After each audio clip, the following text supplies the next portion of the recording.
nuestros estudios nos acompaña en este momento el decano del Consejo Regional Lima del Colegio Médico del Perú, el doctor Juan Astubilca.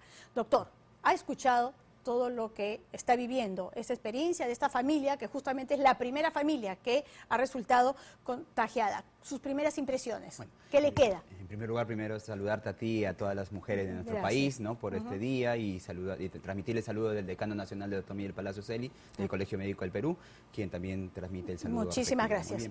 Bueno, sí, hemos escuchado atentamente la conversación telefónica, bastante interesante, porque hay muchas cosas que como colegio médico no nos enteramos, ¿no? Y definitivamente hay deficiencias, definitivamente las deficiencias que hay en el ¿No le parece peligroso que no estén monitoreándolo respecto sobre todo al avance de este caso cero, que podría tener derivando, ¿no?, en algún tipo de complejidad o un tipo de complicación, ¿no es cierto? Así es. Que podrían ser incluso de dos tipos, ¿no? Respiratorio, renal, hepático, por lo que hemos podido entender.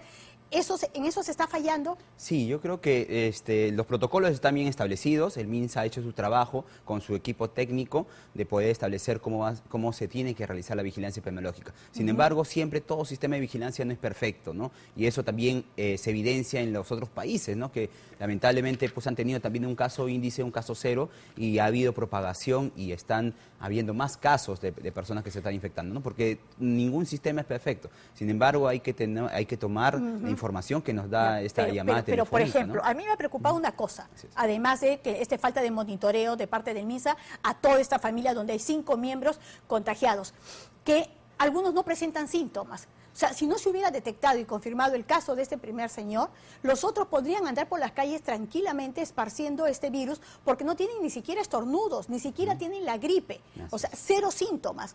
¿Cómo nos defendemos ante una persona que puede estar cero síntomas? A ver, hay que explicarle a la población también que esta es una enfermedad nueva. Es una enfermedad nueva que se está estudiando, que ya se ha determinado más o menos un periodo de incubación que va de 1 a 14 días. Así es. Y durante ese periodo de incubación el virus ingresa a nuestro microorganismo y está replicándose y muchas veces no representa síntomas alguno en la persona. O sea, usted podría tener en ese momento, yo podría tenerlo, cero fiebre, cero gripe, cero estornudos y yo estoy contagiada. Así es una fase asintomática de la enfermedad. Pero hay que ser también conscientes como la persona que fue a buscar ayuda en el MINSA, muy responsable porque vino del extranjero, vino de un país donde ya hay casos, ¿no?, detectados, y él tranquilamente también se sentía en la posibilidad de estar infectado a pesar de no tener síntomas. Claro. Ahora, los hospitales están preparados y me preocupa ¿por qué? Porque el nivel de ejecución del año pasado fue de 50% a lo que se refiere a gastos en los hospitales. ¿Estamos preparados? Bueno, definitivamente hay varias deficiencias en nuestro sistema de salud, ¿no? Y eso hay que ser conscientes. Nosotros como Colegio Médico también le hemos dicho al Ministerio de Salud ello y hemos prestado también nuestro apoyo técnico, porque definitivamente nuestro sistema de salud es bastante complejo, ¿no? Hay presupuestos que no se ejecutan al 100%, los gobiernos regionales... Por ejemplo, ¿qué falta especialmente para esta pandemia? ¿Qué necesitamos? Necesitamos más presupuesto, definitivamente. Más presupuesto, más dinero, porque se ha dado en un primer momento 3.6 millones. Ahora el presidente Vizcarra ha dicho que va a aumentar eso a 30 millones de soles, que es lo que corresponde, y muchos países vecinos han destinado para prepararnos y afrontar estos primeros casos de coronavirus. Sin embargo, pues nosotros, aparte de no solamente dejar al Ministerio de Salud y al Estado, como sociedad civil también tenemos una responsabilidad. Y lo hemos escuchado hoy, ¿no? Como las personas que han sido un ejemplo clarísimo que lo que se tiene que hacer. Pero es el señor que venía de Europa y es el señor que empezaba a presentarse algunos síntomas, pero el resto de sus familias no los ha presentado. Entonces, ese es un punto para tener la alarma. Cuando se han estado dando todos estos, digamos, han estado llegando todos estos vuelos, ¿considera que hemos tenido el control adecuado? Porque aparentemente él ha llegado, aterrizó su avión, bajó y salió de la ciudad como si nada. En ningún momento hubo ningún control para que él pudiera salir desde el aeropuerto garantizándonos que no nos traía este virus. Así es. No, creo ¿Qué ha pasado ahí? Nosotros creemos que definitivamente hay una falta de control, ¿no? No hay pues un control estricto, definitivamente hay muchísima gente que desembarca en nuestro país, ya sea por tierra y por vía aérea. Sin embargo, pues hay muchas personas que están contando, nos están manifestando que no están siendo controlados, no están siendo preguntados si tiene algún síntoma respiratorio. Hay un personal sanitario, sí es cierto, ¿no? Que muchas veces de repente no es suficiente para poder atender todas las demandas, las consultas y las dudas que tienen nuestras personas. La capacitación de los médicos en los hospitales del Estado, ¿cómo está funcionando? Nuestros médicos están preparados porque definitivamente todo personal de salud. No son como de las clínicas que han ido 2 o 3 veces y no han podido detectar nada. Yo creo que ahí, en ese caso en particular, había un error de comunicación. ¿Por qué? Porque el Ministerio de Salud tiene que articular no solamente con los hospitales públicos del Estado, sino también con los de salud, de Fuerzas Armadas y el sector privado. Lamentablemente nuestro sector privado está bastante dividido, no hay mucho control en la parte privada y yo creo que principalmente se ha dado ese error de comunicación y esa falta de capacitación, que me parece que sí es necesario, ¿no? Porque al detectar un caso sospechoso, al tener el nexo epidemiológico de haber estado en un país, debió, pues, por lo menos... prestarse mayor atención. Así es, prestarse mayor atención. Hemos recibido, por ejemplo, unas denuncias de clínicas en las que estarían cobrando por este kit de diagnóstico de descarte 1.700 soles. ¿Pero las clínicas pueden tener ese kit de descarte? La única entidad oficial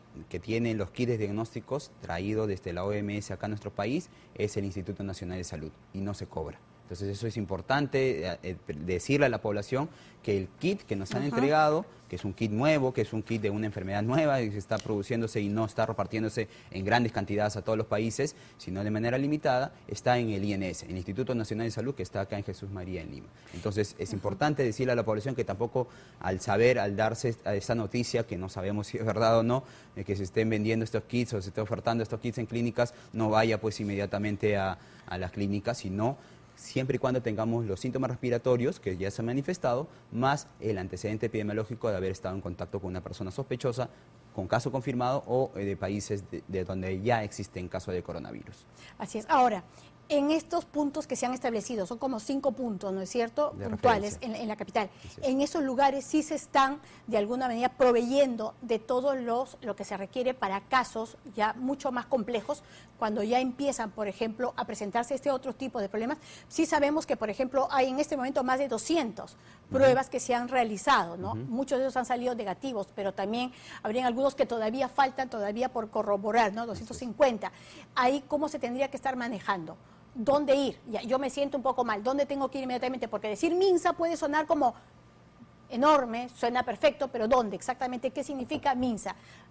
Hay una línea, hay un hospital puntual, ¿a dónde tendría que ir? Ya, hay que recomendarle a la población que no hay que generar pánico. Sobre todo, eso es muy, muy importante. La higiene de las manos no solamente nos va a defender contra el coronavirus, sino contra cualquier enfermedad respiratoria y digestiva. Es fundamental y es bueno lo que están haciendo los medios de comunicación y el Estado de promover el lavado de manos. Segundo lugar, si yo tengo síntomas respiratorios leves, yo debo quedarme en mi casa, por precaución, porque todavía no sabemos, pues, dentro de las múltiples etiologías o causas de estos resfríos comunes pueden ser algunos virus o bacterias. Entonces tenemos que quedarnos en casa si tenemos síntomas respiratorios leves. Si yo ya tengo un síntoma respiratorio que es un poquito complicado, recién acudir a un establecimiento de salud. Y lo importante es, si tengo el nexo epidemiológico, el contacto, ese contacto que nos hace susceptibles de haber adquirido el coronavirus en un país lejano donde ya hay casos, o haber tenido contacto ya con estos casos índices, o con contacto de estos casos índices, ahí sí llamar al 113, porque si no esta línea lamentablemente... Bien, la 113 es la línea a la que usted tiene que llamar. La línea del 113, que es la que ha de proporcionar el Ministerio de Salud, y ante la cual tenemos que ser responsables también con eso, porque si no vamos a estar llamando de manera innecesaria y vamos a tuburizar estas líneas telefónicas. Esta réplica, por ejemplo, que se ha estado dando, hemos estado el día viernes, ¿no es cierto?, el caso 0, y ahora ya estamos en 7. Es cierto que 5 son de la misma familia, pero ¿esa es la proporción que tenemos que estimar? ¿Es la normal? ¿Es el estándar? Así es. Sí, está dentro de lo esperado, porque todos los países que cuando ingresa una enfermedad epidémica a nuestros países se genera un escenario primero, ¿no?, que es un escenario de contingencia, de contención, que normalmente pues hay que vigilar de manera estrecha el primer caso, el caso índice, que es el primero notificado entre nuestro sistema de vigilancia, y a los contactos, ¿no es cierto?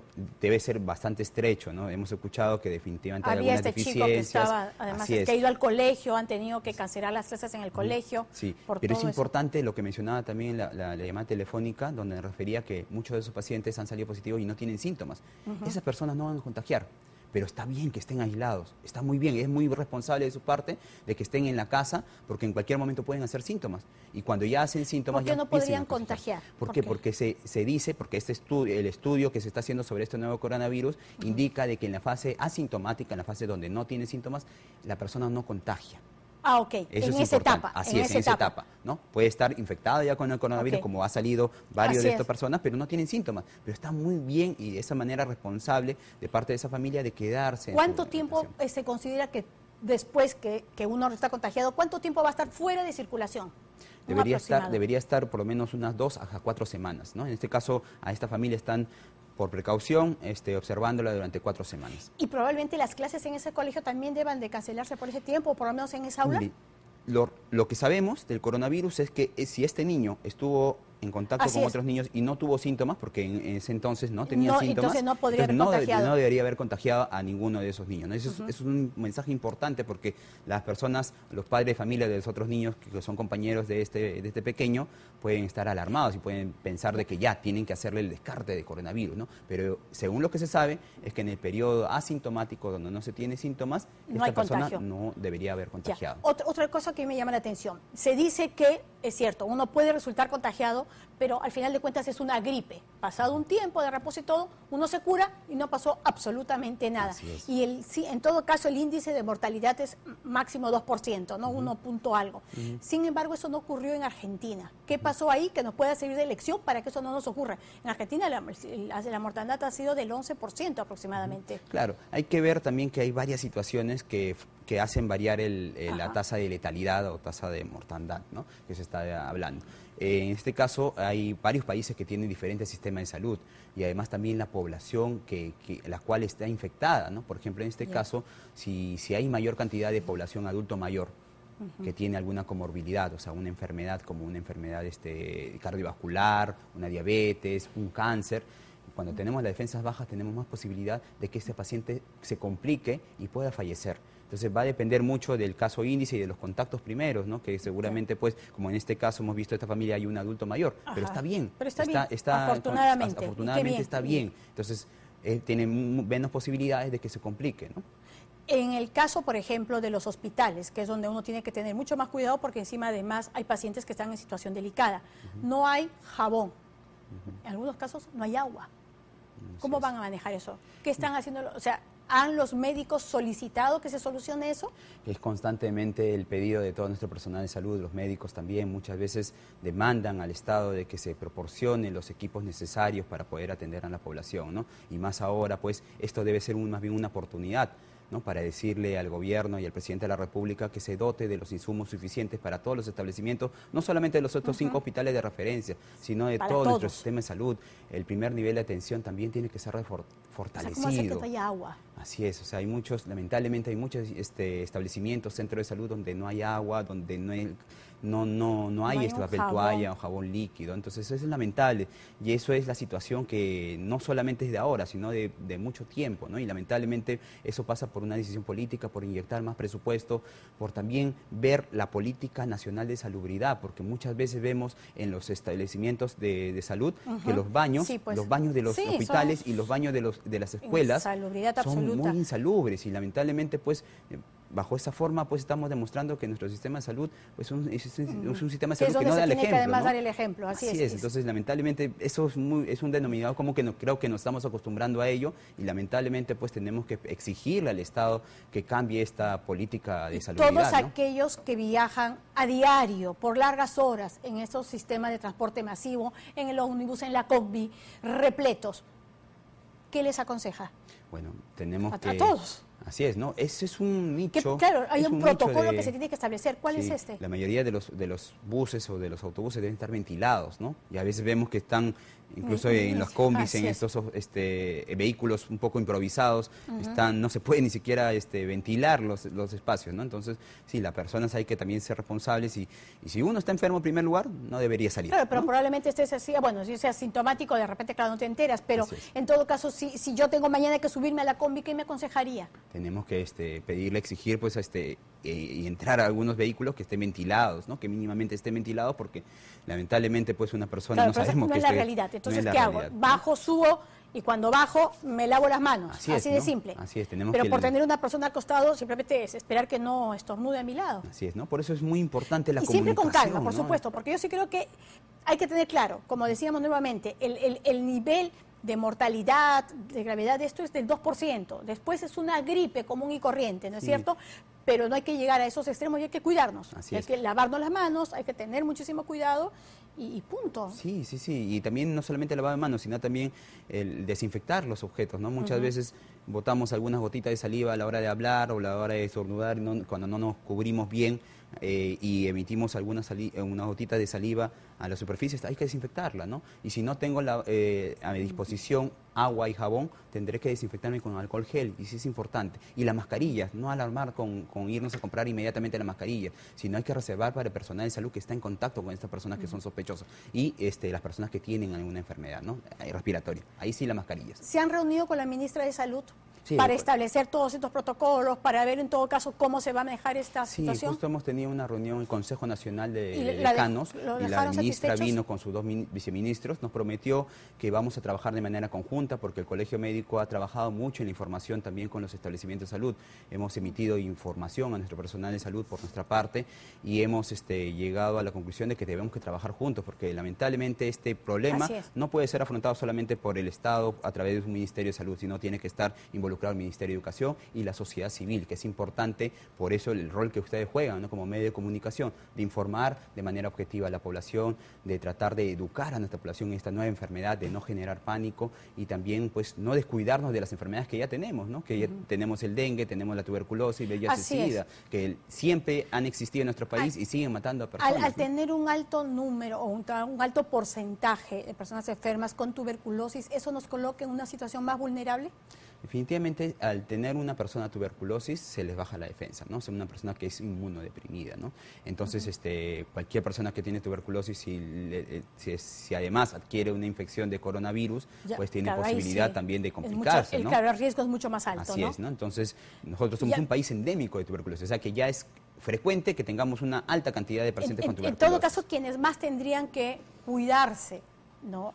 Son aquellos que tienen, digamos, problemas o en todo caso deficiencias respecto al tema respiratorio. Así es, o sea, ¿no? Quienes son asmáticos o que tienen en todo caso sus bronquios débiles son quienes tienen que cuidarse más. Así es, ¿no? Entonces tenemos que cuidar a esta población que definitivamente no debería infectarse, ¿no? Y estar atentos en el caso de que se infecte, pues inmediatamente pues derivarlo a un hospital del establecimiento de salud, a un establecimiento de salud o un hospital de referencia que está dando el MINSA para poder atender sus complicaciones, ¿no? Eso es importante. Uy, señor. Bueno, confiemos en que todo va a caminar recontra bien, ¿no? Sí. Confiemos en que va a ser así y como decíamos, no deja de ser una gripe cualquiera, pero tener muchísimo cuidado y observar sobre todo lo que es más importante, lavado de manos. Lavado de manos, estar permanentemente limpios y con mucho cuidado, nada más. Sí, eso de la vitamina A que le habían recomendado también, ayuda de todas maneras, ¿no? Ayuda hasta estar bien nutrido, eso sí, definitivamente la nutrición, ¿no? El estar bien alimentado. Las defensas altas, pues. Así es, la nutrición nos permite que nuestro sistema inmunológico esté bastante fortalecido y que nuestro organismo pueda responder a cualquier tipo de infección, no solamente coronavirus, sino cualquier tipo de enfermedad. Pues es importantísimo. Doctora Stubbilka, muchísimas gracias y se requiere precisamente todo el aporte de los médicos en una situación como esta. Así que a poner el hombro. Así es, como Colegio Médico hemos prestado nuestra ayuda, estamos dispuestos a trabajar con el Ministerio de Salud y con el Gobierno para salir de esta y todas las epidemias, ¿no? Así es, sí, seguro que vamos a salir bien como siempre. Muchísimas gracias. No, Nosotros